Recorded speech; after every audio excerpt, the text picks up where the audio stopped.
It's a pleasure to be back here at LPI. I had the pleasure of addressing the audience about a year ago.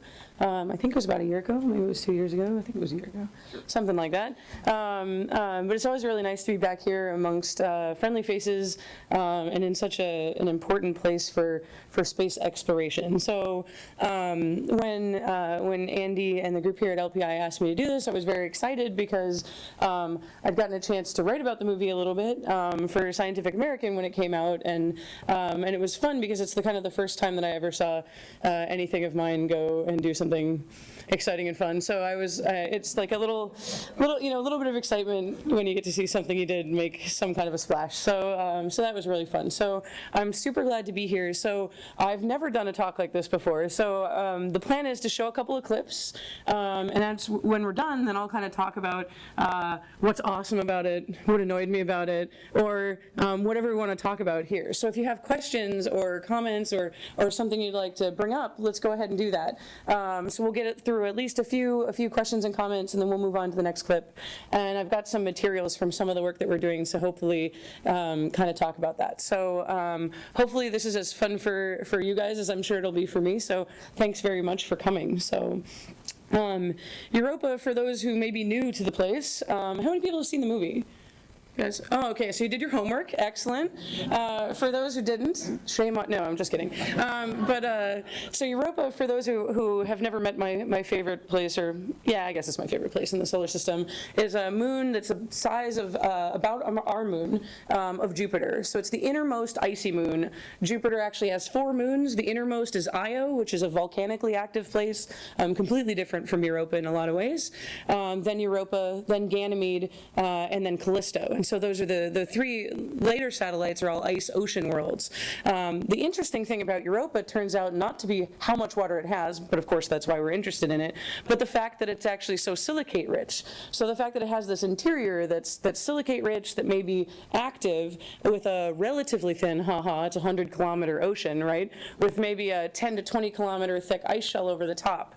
So it's a really interesting place as we think about what makes our environment habitable, maybe what makes Europa habitable. So the example I always like to give people is that when I grew up in Tucson, and so when I step outside, I see Mars every single day, right? So it's really easy for me to assume that I could do really well living on Mars, but when you go to Antarctica or you go to the Arctic, when you're standing on massive expanses of ice and the organisms that live in that ice and underneath it don't really mind, then I'm reminded of places like Europa. And so that's kind of the juxtaposition of those 2 worlds, at least for me. So without further ado, let's have some fun here with the Europa report.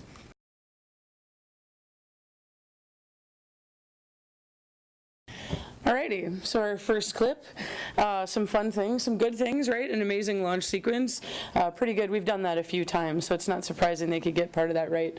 But one of the things I always love is the ticker that's like, oh, it took at least 3 years to build this mission. So for instance, the last time we were at Europa, we crashed Galileo into Jupiter in 2003, and by that time there were already missions that had been declined to go back to Europa. So the first time that we planned just an orbiter mission with a robot was in in the late 90s, and then we decided, oh, we've got to replan that, and then we've got to replan that, and we've got to replan that, and we still haven't quite selected the next one. So so now we're working on 15 years just to get a robot out into space. So hopefully we'll have one very soon. But I thought that was kind of funny, and you've got the inspiring, let's send people out there to explore. But I don't know, what else did people notice about the clip that might be interesting to talk about? I was wondering what video they chose of the launch. What launch was it? I think it's actually, oh yeah. When you use the microphones, the overflow can hear. Yeah.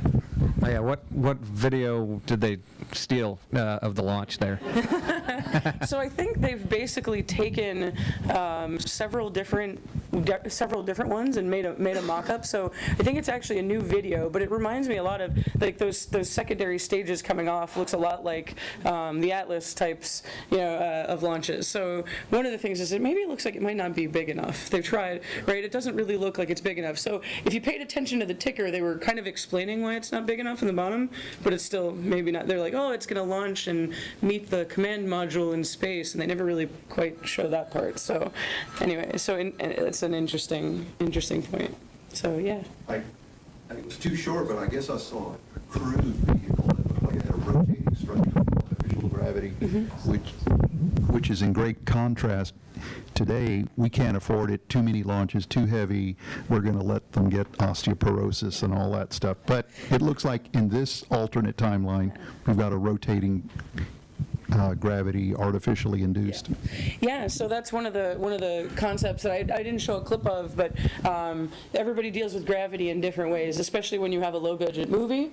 You have to figure out how you're not going to have people flying around, so, but also maybe a long-term mission. So one of the things that they do talk about is that it takes something like 18 months, which is pretty fast. So that's faster than the SLS is expected to be able to get a robot there. So something like lifetime, like how long are these astronauts going to be up there? If you're going to do a round-trip mission to Europa, that's going to be a really long time.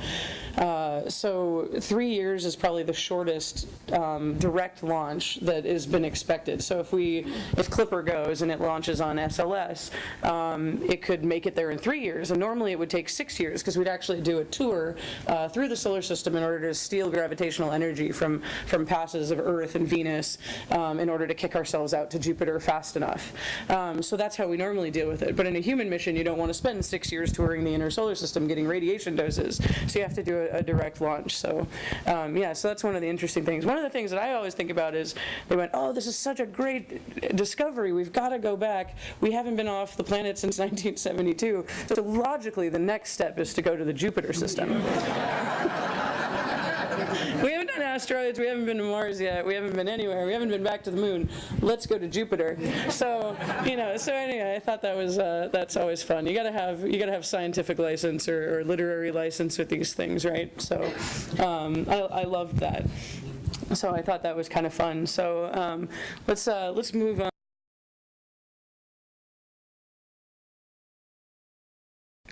So I would agree with that. Yeah,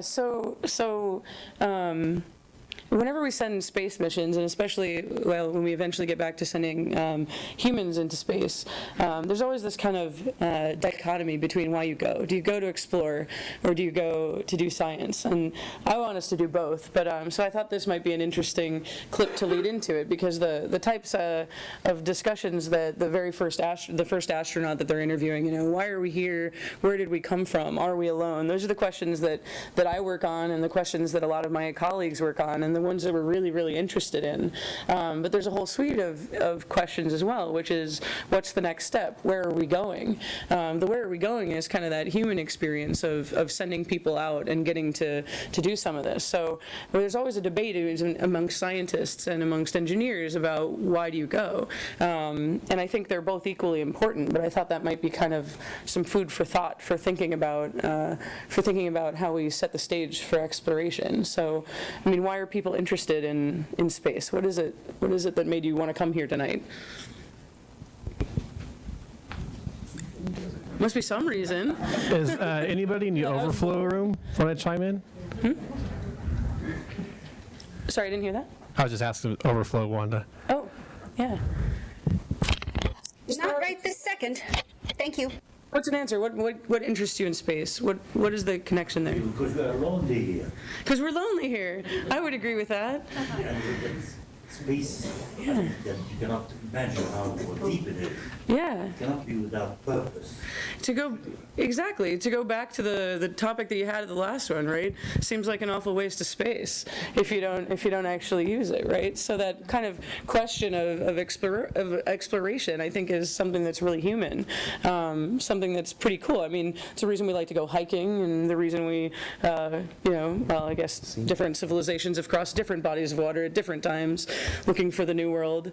So things like that, I think they're really human questions. In terms of the science, that was the fun part, was awkward scientists talking about lakes under the ice in Europa, and that's the stuff that we actually worked on. So Paul Schenk, who's actually a scientist here, was one of the people that helped us with that. So using data to analyze actually Galileo era data, and that paper was published in 2011. So to think about what really does the topography say about the subsurface.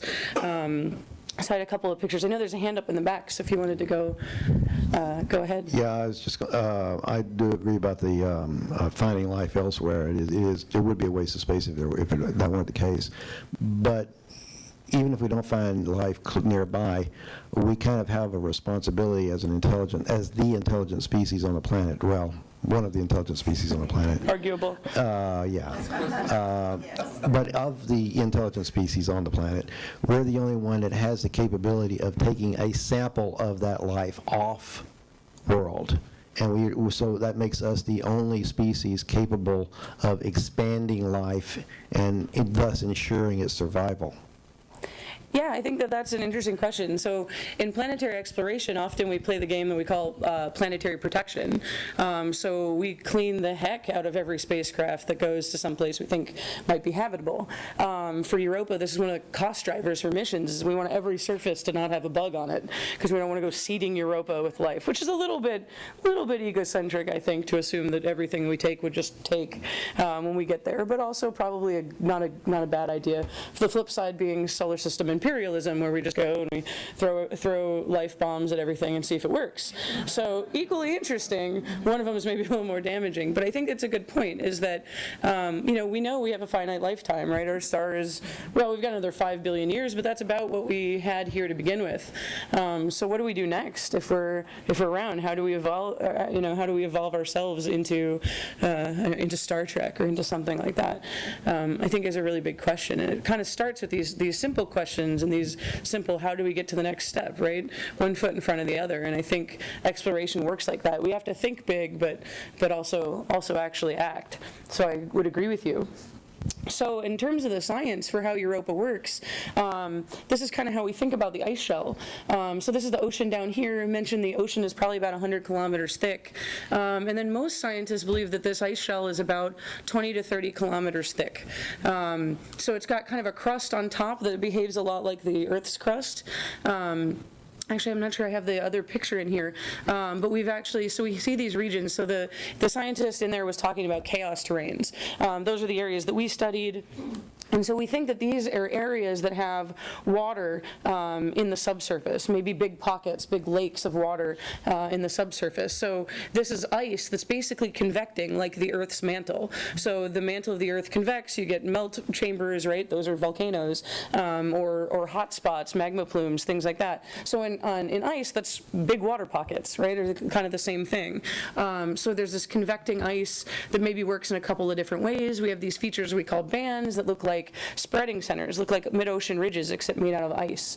And all these different impact craters, cycloid ridges, all of this different geology on the surface. And then the paper that they were talking about, the lakes paper, was ours with colleagues. So I wrote this when I was at Texas with colleagues there and here and in Maryland. And the idea was that by analyzing topography data of this region that's called Terra Macula, what you get is this kind of scooped down area with a bunch of crunched up ice on top, and a good way to do that might be through one of these water pockets. And it kind of implies that maybe this water pocket, this lake that we're calling it, might be as big as the volume of the Great Lakes. So this is a pretty large mass of water. So we've got 100 kilometers of ocean and then the Great Lakes in one lake. And there are many of these things. So you guys have heard of Enceladus before, right? It's got those south polar plumes. So Enceladus' south pole is about the size of one of these features. We actually just wrote a paper about the common things that may be, or the things that may be in common between these two areas, or these two types of areas. Europe was just much, much bigger. And it turns out that the plume material, you may have heard of, there's this plume of material that may or may not have been seen by Hubble Space Telescope. And the region that they saw this coming from is this area. It's very near there. They can't really pinpoint it to this surface feature, but it's one of the features right in that area that might be active. So it's kind of fun because we just took topography data to then go and apply it and think about our own backyard and then kind of work on that. And then luckily the Europa report came along and said that's the reason we go to Europa, so that's pretty fun. But I think so. I think it would be kind of cool. So I thought I would also show the video that we actually did for a press conference about the results. built, and then the producers of the movie asked if they could use it in their press conference in there, so that was kind of fun. So this is how we think it forms, that you get kind of warming ocean currents to kind of drive heat exchange in the ice shell. You start causing melt, and then you melt out this big water pocket and crunch down the surface. And then when it all refreezes, or then later you get kind of a different signature. So when they're talking about those chaos regions, this is where they decide to go and land the spacecraft. And I think if we were going to go and land, when we talk about Europa landers, these are one of the areas that we actually talk about going and landing, is let's go land near a chaos terrain where we think subsurface water has gotten very close. There's kind of two competing ideas. One is that there's big pockets of water or little pockets of water that are underneath those. Then the other one is that maybe you just melted the whole ice shell out right under those areas. But at least we think it's the areas where water gets up really, really close to the surface. So it might be a good place to go and sample. So I thought that was kind of cool in the movie.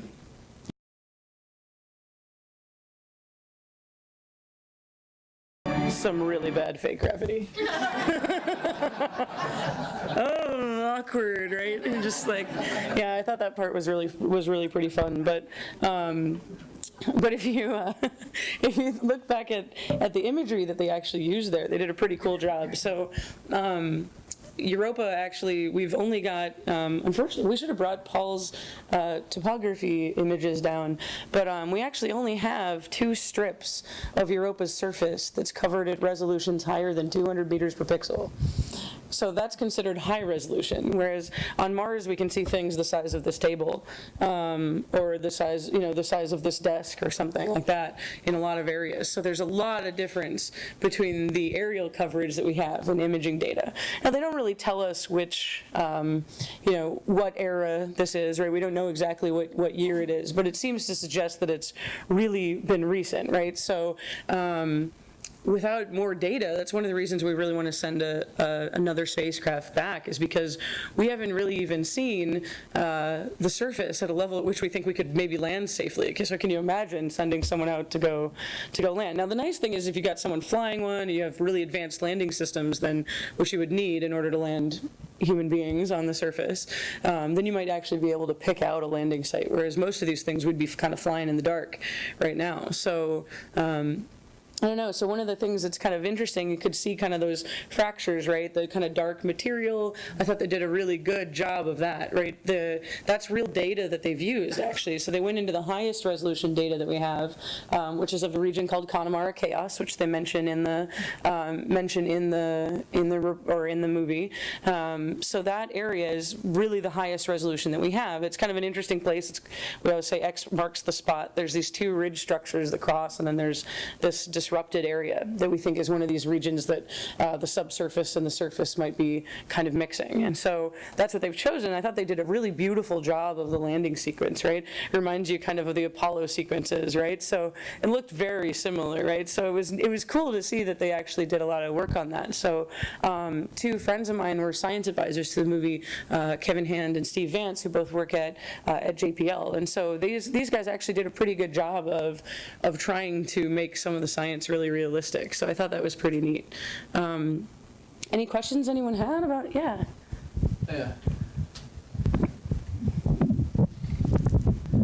Actually, a couple of things about the landing sequence. First of all, you can see they're concerned about gravity, so they've got the rotating sections of the spacecraft. But I don't see any comments or anything about the spacecraft that suggests radiation protection this deep in Jupiter's magnetosphere. And second, I used to be in the space business dealing with at one point with topics of plume impingement, and I'm not understanding how you get rocket plumes impinging on the Europa surface without melting puddles.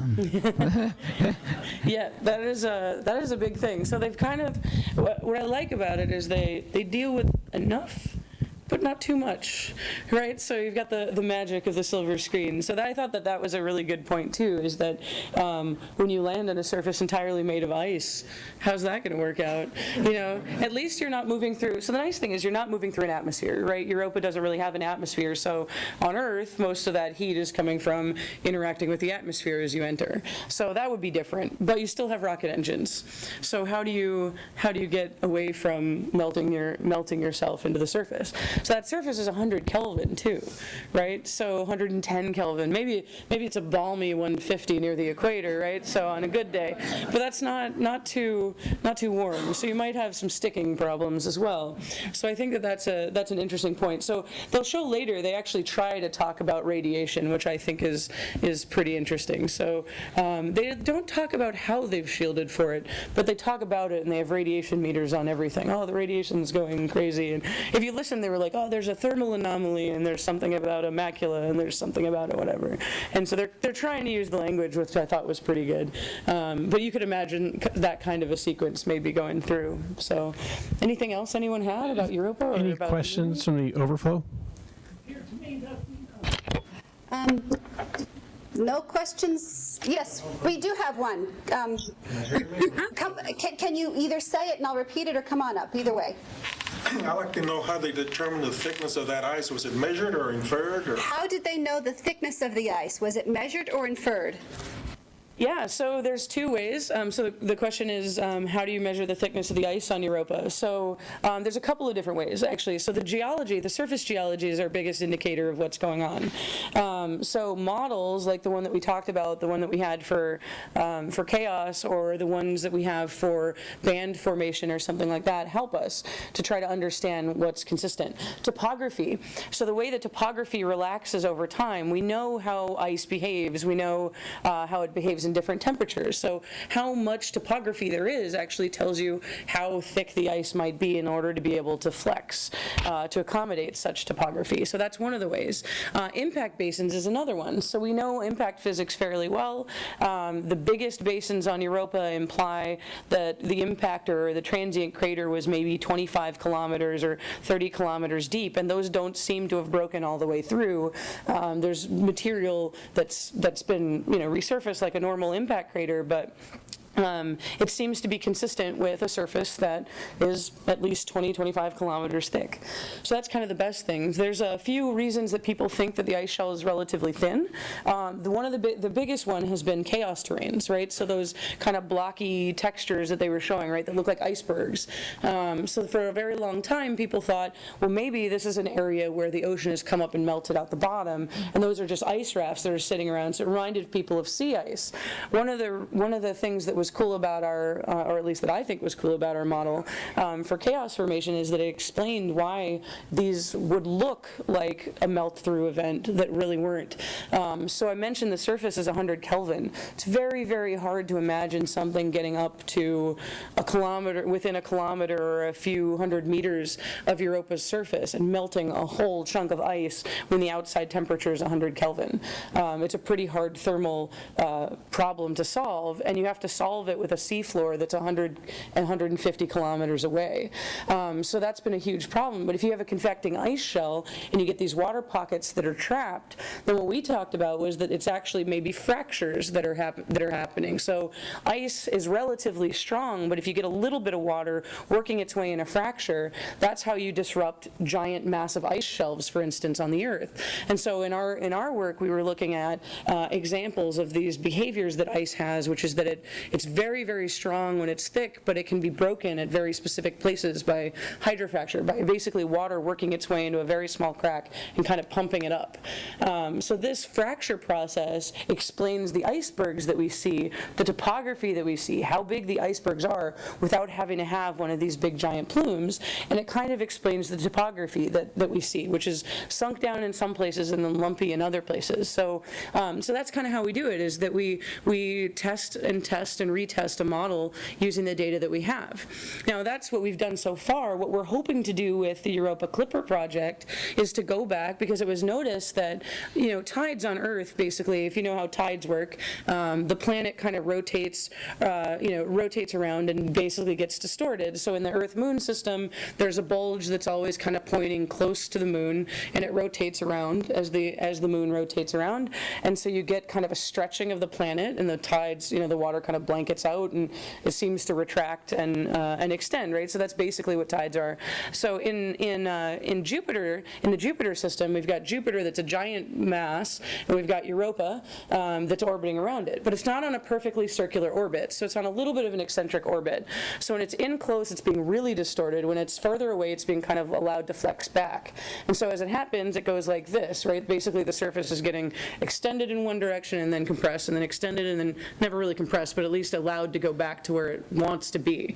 And so that process not only keeps the moon energized, right? Imagine if you put your finger on a rubber band and you stretch the rubber band, it kind of heats up. You can feel that. It's the same thing that's happening to the planet. It's essentially being distorted constantly like this, heats it up, probably keeps the ocean liquid, makes this geology possible. But what's also really interesting about it is that how high that tide is gives you an idea of how thick the ice shell is. So if we can actually measure the heights, so how far up and down this surface goes, then we can actually get a direct measurement of the ice thickness. So that's a really cool way to do it. So that's one of the things that Europa Clipper wants to do, is to go back and use surface data, surface topography data, and radar profiles, so surface measurements of the surface height at different times in the orbit, to look for how far up and down that planet the surface is going, to give you an estimate. So if it's 30 kilometers thick, we expect the tide to be about a meter or so high. So that gives us the lower bound, right? We should probably be able to see things that are a meter high or maybe half a meter high. If it's about a kilometer or 3 kilometers or so, the tide's more like 30 meters tall. So we need to be able to see the difference between a 1 meter tide and a 30 meter tide. So that's how we design an experiment that we're going to do on a spacecraft, is to say, all right, our model says tide has to be 30 meters for this ice shell thickness, 1 meter for this ice shell thickness. I should be able to tell the difference between those two. So that's what we're planning to do. In addition, we're also flying hopefully flying what's called an ice penetrating radar. So it's one of the things that we're using in Antarctica to study the ice thickness. It's kind of like being able to take an X-ray of the ice, or if you think about seismometers, if you've seen seismograms that are, reflected energy through a planet, and you can kind of see what the structure is like. But you get to take it every time you fly. So historically, actually, this is kind of sad, but one of the reasons that we figured out that radar penetrates ice is because people kept running into Greenland and into Antarctica with planes, because the landing radars were at the wrong frequency. So this is terrible, horrible things. But it helped us figure out that we could actually use the reflection through the ice to actually study what it's like. And so this is how a lot of climate research is done, at least on the ice processes. So what we want to do is take that and fly it to Europa. And there, we're not necessarily looking for the bottom of the ice shell. We may be able to see it, depends on how thick it is, depends on how warm the ice is. We're talking about 100 Kelvin surface, but we're talking about a melting point at the bottom of the ice shelf that's 0, right? That's 273 Kelvin, right? So where we can actually measure how thick the ice is, but how it's working. So for us to understand, really the difference is it 3 to 5 kilometers thick, or is it 20 to 30, right? It's not for us to understand how the ice shell works, we just need to know the difference between those two. So the cool idea for the ice penetrating radar is that if we have subsurface lakes of liquid, or we have fractures that are filled with water, or material that's coming up from the subsurface, we should actually be able to see that. So hopefully we'll get some actual direct measurements of those ice processes in the future. Oh yeah, you actually had a question before. Oh, all right. You were saying that the surface was really bright, right? In truth, the surface looked very bright. In truth, would it actually be that bright? The sun's a lot further away. That's true. The sun is a lot further away, but Europa is incredibly reflective. There's a very, very high albedo, so it's very much like ice. So it's reflecting most of the energy that it gets. So those dark spots are pretty dark. So it probably wouldn't be exactly that bright, because it wouldn't have as many photons. But in fact that it's very white looking is very realistic. So the level of light that it's receiving is probably not completely correct in the movie, but the fact that it's reflecting a lot of it is correct, because it is pretty white. So we'll move on.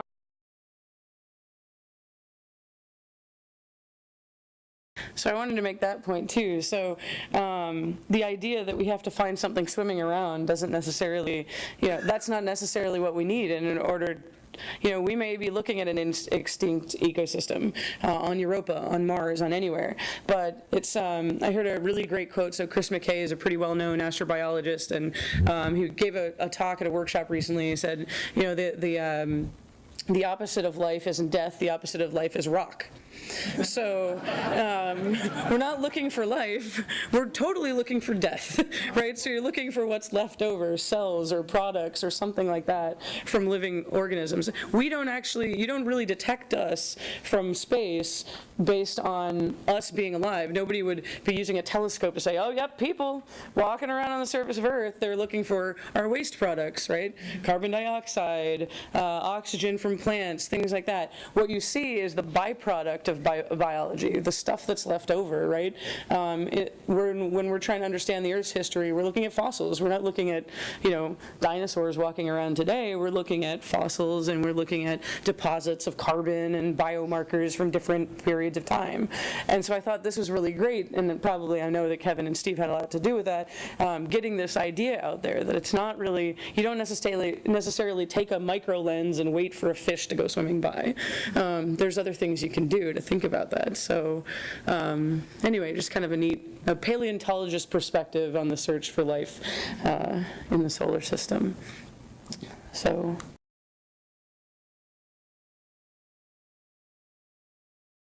Dun dun dun. So what are some things people heard in the video? Radiation spikes. Radiation spikes. Okay. Yeah. And then they're like, but the ice should be shielding it from radiation, which we think is actually correct, right? So, but the radiation spikes is, now we're getting into the sci-fi part of it, right? So we're doing a little more phi than sci, but we're getting there. So how about some other things that were in there? Yeah, in the back. Yeah. Would that much light actually penetrate the ice? Bingo! We have a winner. I'm going to show you that is totally bogus. So, yeah. So what they didn't show you in the movie is that they actually, they send the probe down, it melts through, and they're like, oh, we're at 2,800 meters. We broke through, which is great. That's actually about how thick we think the lid on these things is about 3 kilometers thick or so. In any of the models, whether it's a melt-through event or it's a pocket like we think might be there, it's probably about 3 kilometers of ice sitting on top of this water pocket. In their case, they're dealing with, they think, a hydrothermal plume that's coming up from underneath, but they've just generically called it a heat source, and they talk about it. But what you said is correct. So at Jupiter's distance, right, we're at 5 AU instead of 1 AU.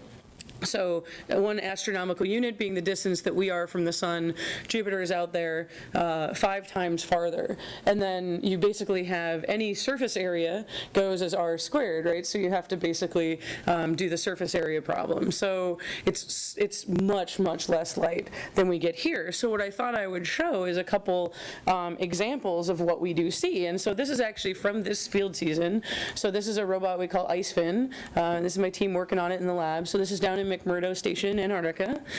So this is its maiden science flight in November this year. And so these are the tents that we kind of hang out in when we're doing this.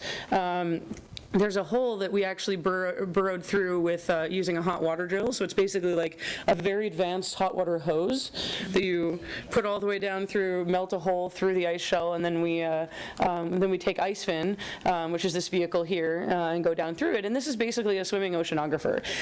So it's about 10 feet long. And it's about 11 inches across. That's about the size of most drill holes, so we're trying to keep it pretty small. And then it has about 8 science instruments that take water chemistry, images, sonar, things like that. What's cool about it is that it weighs about 200 pounds, and you can see here in this picture up here, these are all actually individual modules. So the front nose comes off, this piece comes off here. So this is a propulsion module, there's another one back there, and then the rear propulsion. So we can actually unscrew it, put it in a case, and roll it along with us, and it weighs about 230 pounds. Most of the vehicles that do this much science, especially that can go under ice, weigh several tons. So we went really small. So one of the great things about being at a cool techie university is that people want to do crazy things, like build really skinny, long robots to go through ice. So this is a picture of it under sea ice, right? So this looks reminiscent of the images that we just saw.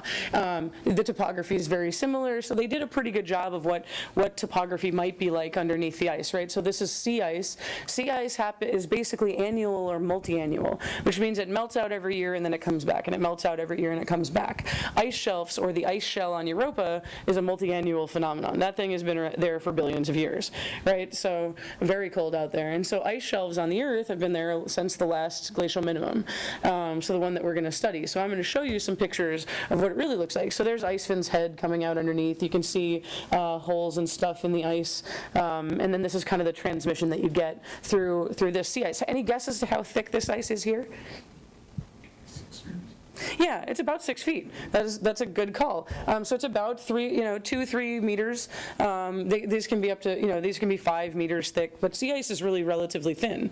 So now we think about 2,800 meters, right? So we've gone from the surface where it's totally 24 hours of daylight to this much light in 6 feet, right? 10 feet of ice. Then this is actually what we see, like if you've got a diver, you've got some more stuff here. So these kind of brinicle things that you maybe saw in the BBC documentary on the poles, right? So we do see these things, but we don't really see them under ice shelves because it looks like this. And this is the actual light from another vehicle that we use called Skinny, and so this is light coming out here, and so it's actually one of the first views of the ice underneath the McMurdo ice shelf. So you're actually getting kind of a glance out here, kind of these weird lumpy textures underneath the ice shelf, but you'll notice that this is our light that we're producing, and there ain't nothing out there. And that's about 40 meters of ice right there. So 40 meters of ice on Earth doesn't transmit any light.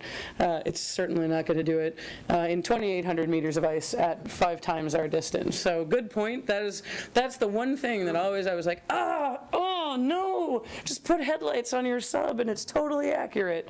But well, that's okay. They don't have to get everything right. Huh? That's next month. Yeah, exactly. So, oh no, and now it's going to freeze again. So wait, I'm gonna fake it out again. It likes to do this apparently. We'll go back in. There's a fish. So these are fun to show. This fish is actually adapted to swim upside down. So this is inverted, right? So it looks like we're stepping out onto the moon, but in fact we're like this, right? So he's actually flat-bottomed, kind of clear fish, and he just sits on the ice like that. So the Trematomus hanseni. Apparently, it's the one fish name I know. I probably said it wrong. So these are some of the ice structures that we actually saw.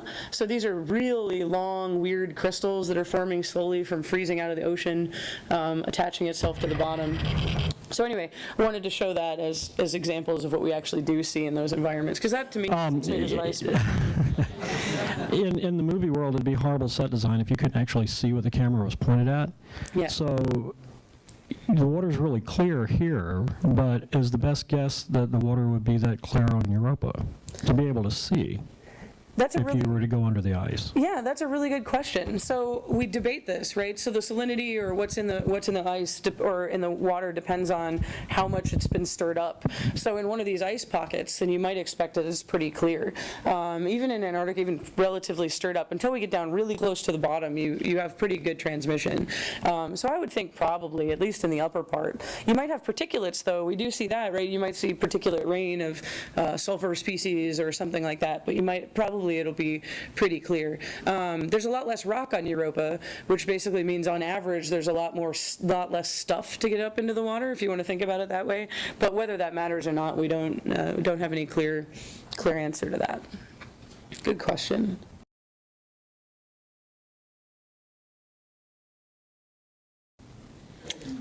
Precambrian. So anything jumps out at anyone from that? Some of it's really good. Some of it's maybe a little hokey. Yeah, there's a question in the back. I like it how they sit and argue on the surface while she's getting irradiated. I did have another question, though. Sure. At what rate do structures form on Europa, and how does that compare to geological timescale on Earth? And finally, how long would a subsurface lake be expected to last? Good questions. Luckily, I have answers to all of those things. They might be totally wrong, but yeah, so the surface age of Europa is actually pretty comparable to the Earth. It's somewhere between 40 to 90 million years. It's so young that we don't know how to age it. It's a kind of a hard place to age also, and at least here we've got some weathering to cover up some of the stuff. It looks like we basically see the entire geologic history of the ice shell just sitting right out there. So we've done some estimates on how long it takes these things, and so maybe probably for the convective plumes, those probably take hundreds to thousands of years to kind of come up and start melting. The total lake volume, that's anybody's best guess, depends on how efficient that is. The total heat, they can stay around for 10 to the 5, 10 to the 6 years, so 100,000 to a million years could be the lifetime of a pocket that big. And then how long it takes to break up, we're doing some work on it. It kind of depends a lot on the details, but ice masses this size on Earth take about a month to break up when they actually collapse like that, and that's kind of the energy levels that we can predict based on fracture rates. So we think it may be very comparable. So those different phases of the process happen at different scales. So those individual pockets, hundreds of thousands to millions of years possibly, depending on if they're constantly fed or exactly how they work. So there's a few error bars in there. So probably 100,000s to millions of years time scale for most of that, but most of the surface is really young. So, and that's not so different from some of the volcanic complexes here too. So, yeah. Talk about that radiation again. What sort of?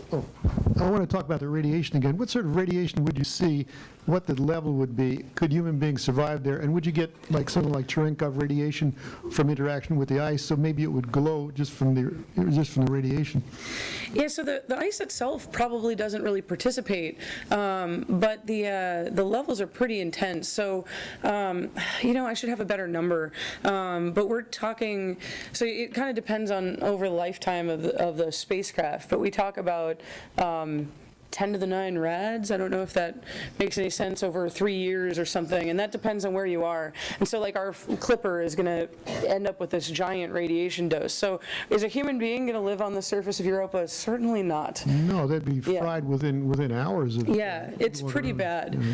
So one of the things that she mentioned in the clip, which I actually thought, so there were some good things in that clip, right? So they talk about, okay, the radiation's crazy on the surface, and they're like, I'm digging out a subsurface sample where it's not radiation blasted. So the surface we think is probably pretty irradiated down to a few centimeters, maybe tens of centimeters. But after that, it's pretty well shielded by the ice. Now, that ice has been exchanging over time, so it hasn't always just been that layer, but there could be material that's preserved. So the surface, we're probably breaking down biomolecules in terms of days, not very, very rapidly, but in terms of the subsurface, we may actually be able to preserve some signature of that over a longer period of time. So you're seeing high energy electrons hitting the ice and protons as well? Yeah, so it's a whole range of things. So what's happening is Jupiter has very highly energetic magnetic field, and so it accelerates electrons and protons, and they're just basking the surface. And in fact, there's a difference in the color of the surface from one side to the other. So the trailing side of Europa is getting just slammed into because Jupiter basically picks up all these electrons. They're accelerated along magnetic field lines. It's the same reason that we have aurora here on Earth, right? It's caused by this same process. So basically these electrons get trapped, and then the magnetic field rotates with Jupiter, which rotates, even though it's huge, right? It rotates every 10 hours. So that magnetic field is just whipping around, and it's just blasting Europa's surface with radiation constantly. So one of the places that we might want to go is actually on the other side, like the anti-Jovian side, because Europa actually kind of acts like a shield. One of the fun things about the area that we talked about in our papers, it's actually on the anti-Jovian side, and it's a little bit closer to the leading side, so it's maybe the least radiation that you'd expect to see. But it's a huge problem. So radiation is going to be horrible for people out there. You know, they kind of show them in their spacesuits, but they don't really show them in their spacesuits. So things like, would you have water? You know, spacesuits that had water in them to try to shield, or they don't really deal with that in the movie, but it is a huge problem, right? And so they're like, oh, you can be out there for an hour.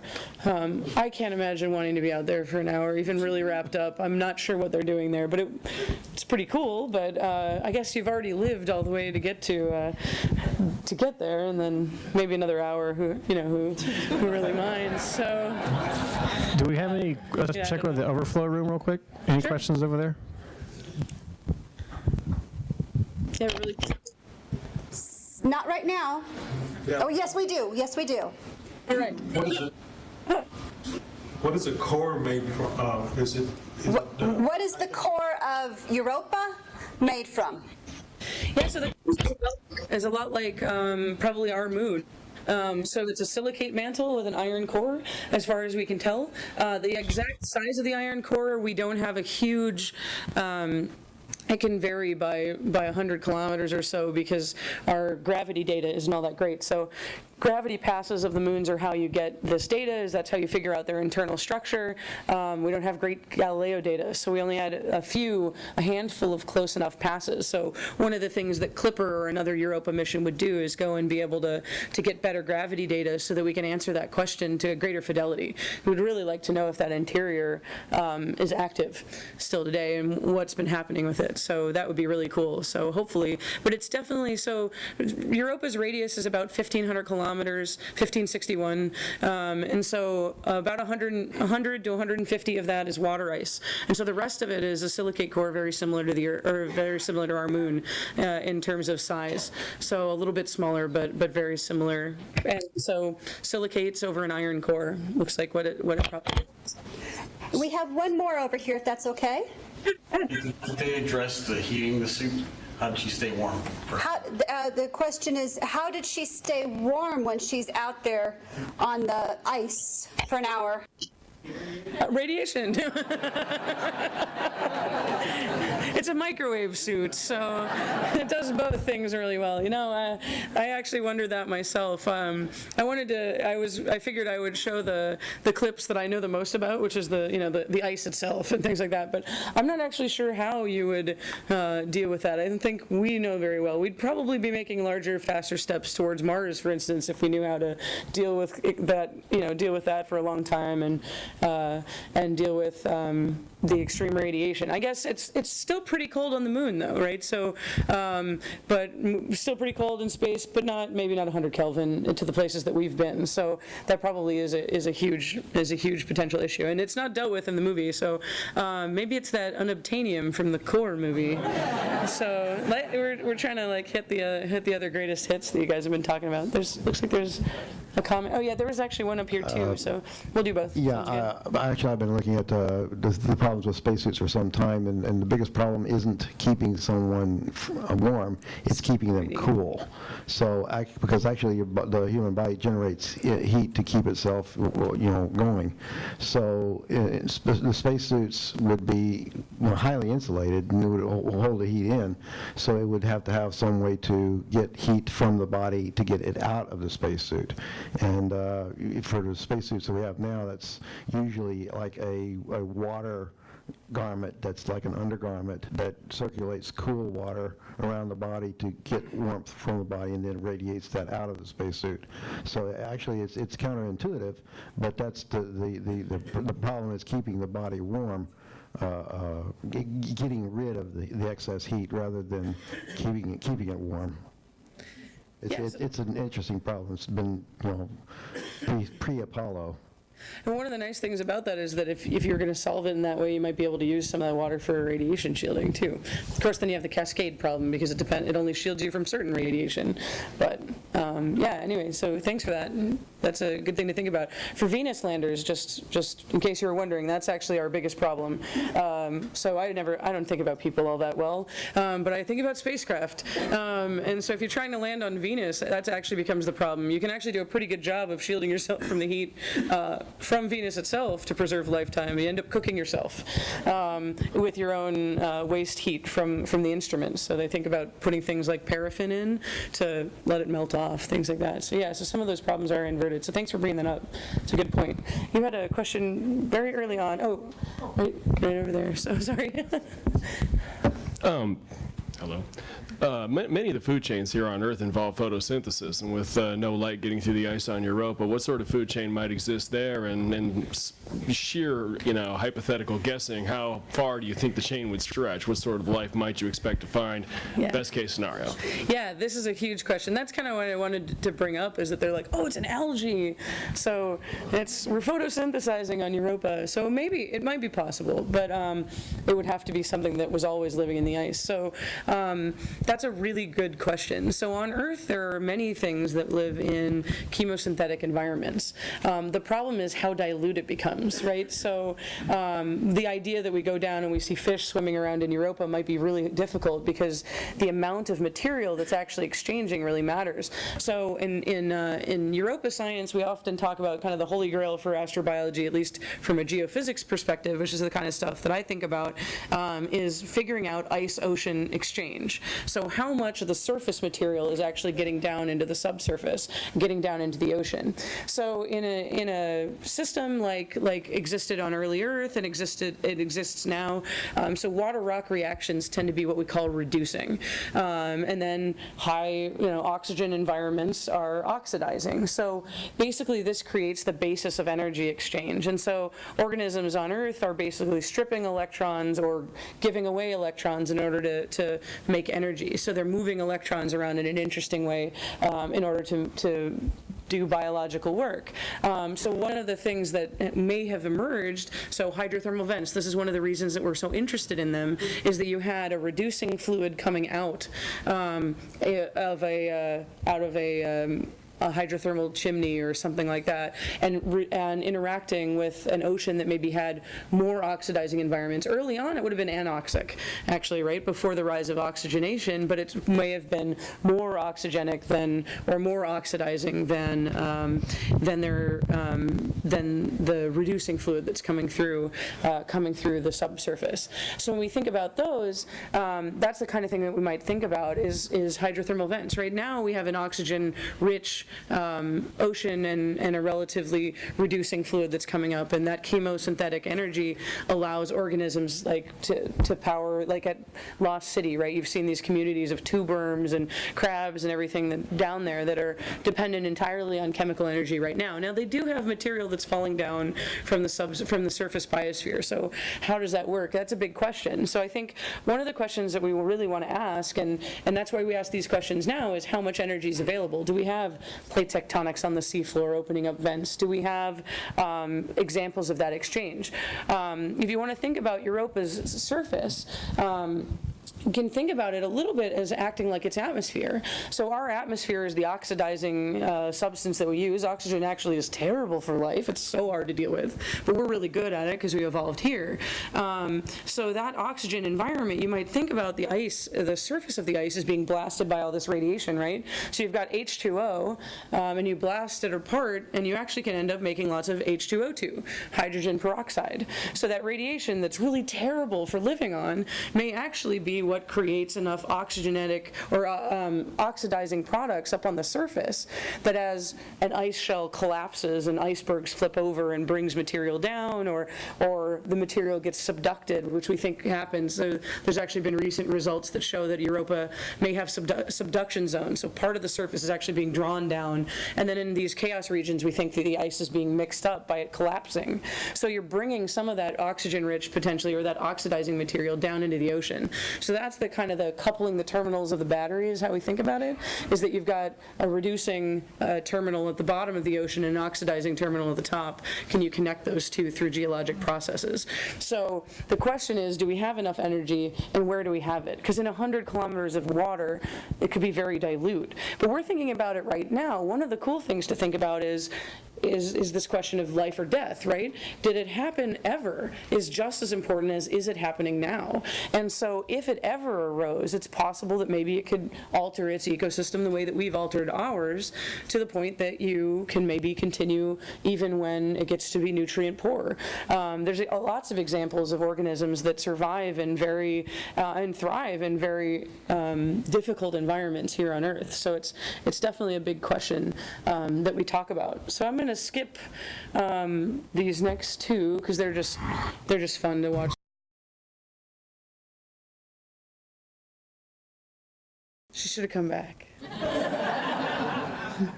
So I thought you got to show some of the fun stuff.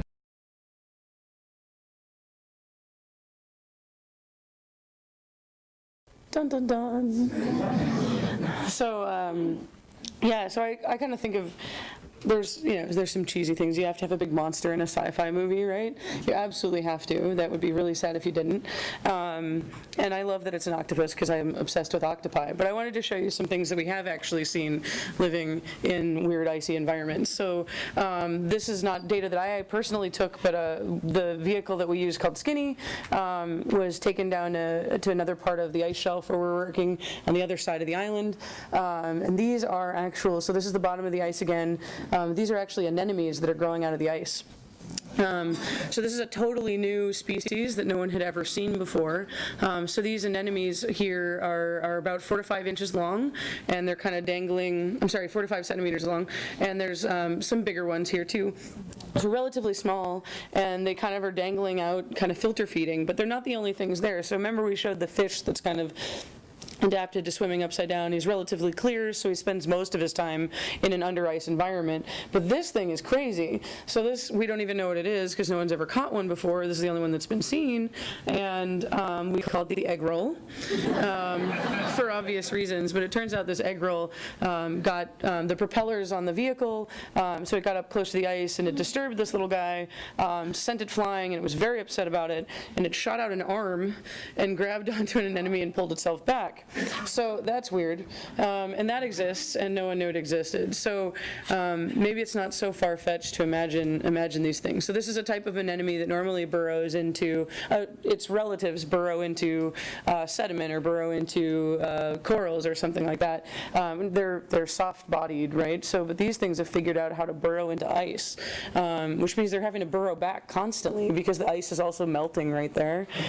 So they're doing something crazy in order to live in, below freezing materials at the bottom of an ice shelf where there's only, this is ocean circulation, but this is still like 30 kilometers from the front of the ice shelf, right? Just this season, a vehicle that was on our group as well saw these strangely adapted fish at the very back of the Ross Ice Shelf, which is 500 kilometers from the surface of the ocean. I'm sorry, from the front of the ice shelf. So these things are nuts, and I wanted to show you some videos that we took. So this is in an area that's under permanent ice cover. So this is under 30 kilometers, I'm sorry, not 30 kilometers, about 20 to 30 meters of ice.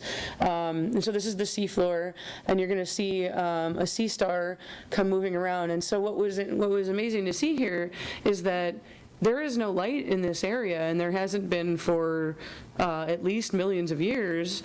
Probably, or at least, well, sometimes it breaks out, but this is a really complex environment. So we've got this kind of sea slug thing over here, we've got sponges, we have different products. So we're not all that far. We're about 40 kilometers from the front, but we're still pretty far back, and this is a lot of complicated stuff living right off the side of this island. And there's a sea star that's going to come through the image here.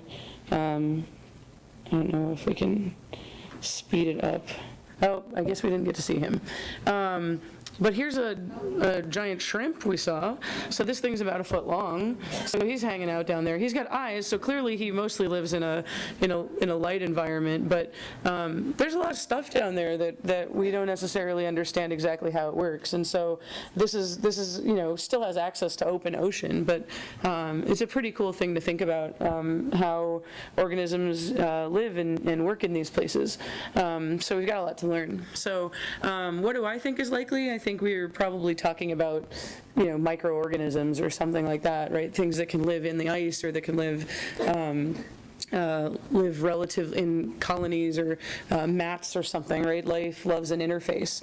But it's possible that you could have hydrothermal vents, and I think that would be the most likely scenario, if that's even viable as an origin, right? So there's two questions: is it habitable and is it inhabited? Those are two different questions. And then what makes it potentially habitable doesn't necessarily mean that it was a good place to originate.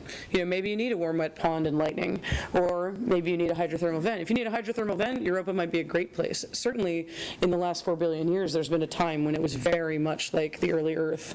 And so if that's what happened here, it might have happened there. So whether it's still there today depends on a lot of answers we don't have yet. But man, I hope we find out. Yeah, so, yep. Nutrients, how much cycling is happening, how long has it been going on, how dilute is it, does it stay stable for a long period of time, did it use up all of its energy and then go away? We've got a lot of questions to answer, so. Anyway, well, I guess we're probably pretty late, so let's go ahead and maybe stop there, but come ask questions. Happy to chat afterwards. So thank you so very much. This is really fun. I hope it was fun for you.